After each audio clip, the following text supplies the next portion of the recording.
Gaza. We have Anita McNaught on the line, I believe in Istanbul. This is a Turkish aid agency, Turkish media closely following this. We're watching pictures from a Turkish television, and there were huge demonstrations outside the Israeli embassy, I believe, in Istanbul. Turkey has a huge interest in what's going on.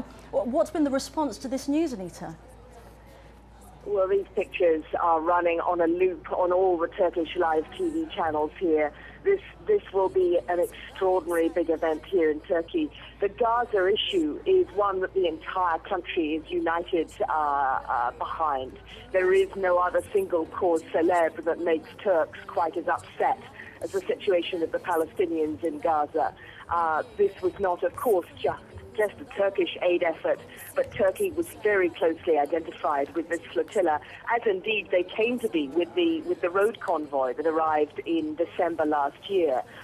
The government had been sending very clear messages to the Israeli government here, asking for common sense and restraints towards the aid convoy. They denied it was a political show and said it was a constructive, moderate effort designed to help the people. The fact that things may have gone, as the pictures seem to indicate, so badly off the rails in the last few hours will not be greeted with any kind of pleasure at all in Ankara, but will be greeted with absolute outrage on the streets of Turkey. We're getting reports now from Turkish television, Anita, that protesters who were gathered outside the Israeli consulate in Istanbul are now trying to storm the consulate. Was there any suggestion of unrest among those demonstrations, which have been going on? Sorry, Veronica, is there any question that was among those demonstrations?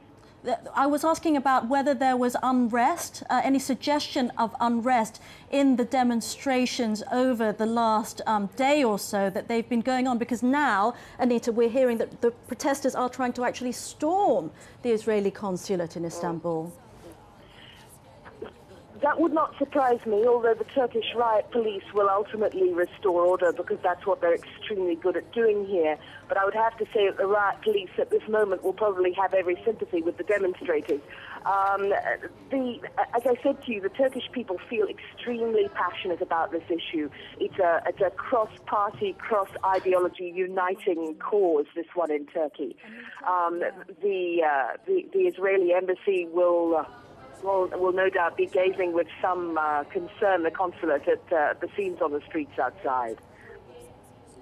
Anita, just to remind viewers for a second that what we're seeing are the latest pictures from the MV Rachel, which was apparently boarded by Israeli security forces.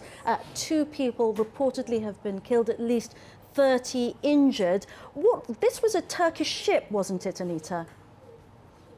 It was. It was the one that I actually saw off from the docks at Istanbul a week ago.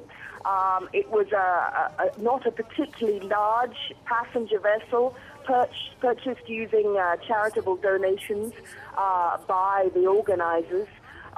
It wasn't in any sense a military ship. It wasn't even particularly large or robust. It was like many of the ships you see sailing with passengers up and down the Bosphorus every day.